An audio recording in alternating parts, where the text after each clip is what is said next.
So it's September 19th and we are seeding some rye vetch. So here you can see we're putting 9.5, 10 pounds of vetch on, and then we're putting 120 pounds of rye on.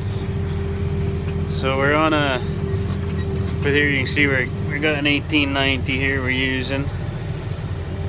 We also have a potting a terrace hem drill, but decided to use the 1890 today. Reason being, we chisel plowed this field twice, and there were quite a few thistles in here, and I didn't want to pack it down across the entire machine, whereas our potting drill has a row of packer tires the whole width of the machine, so it would have packed all those thistles back in, whereas this one doesn't pack as much, and so hopefully it doesn't reseed all those darn thistles. But yeah, so this field was, the reason we're so late too, September 19th, it's actually my wife's birthday today, so hopefully she doesn't give me too much trouble for being out seeding late in the day. I'm not going to get home till late, so hopefully she doesn't get mad at me. But the reason we're so late here in the year, we put a silage mix on this. This was transition year 1 this year. We put a silage mix of millets. There was some clovers in here. There were forage peas, and there was some kind of a kale. I can't remember exactly what it was. And so we chopped that.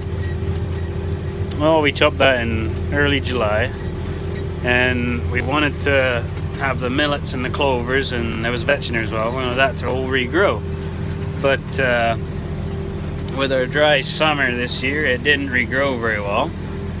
So, but we still wanted to leave as much mass as we could, so we left it a bit late, and then we did actually get rains, so we had a couple weeks of wet weather, and we decided, well, we better not be trying to cultivate and kill thistles when it's damp every day out and wet, otherwise they just regrow anyway, so we left it.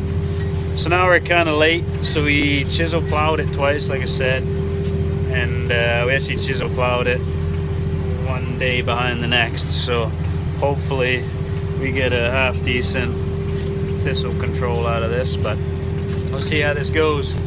As per seeding rates, so the reason 120 pounds of rye is kind of a normal high rate. So I know some of you will be wondering why we're putting 10 pounds of vetch in there as well. And the reason being is because we're here in Manitoba, quite often the vetch won't survive, quite often. So we've gone with a rye seeding rate that's high, so as if that vetch doesn't survive, we're still going to have a crop of rye. Last year we dropped our seeding rate of rye, the vetch didn't survive, and we had a really thin, terrible field of rye, so that's why we're going with a high seed rate. But yeah, so we'll see how this pans out. But we'll try transition year 2 with some rye and vetch.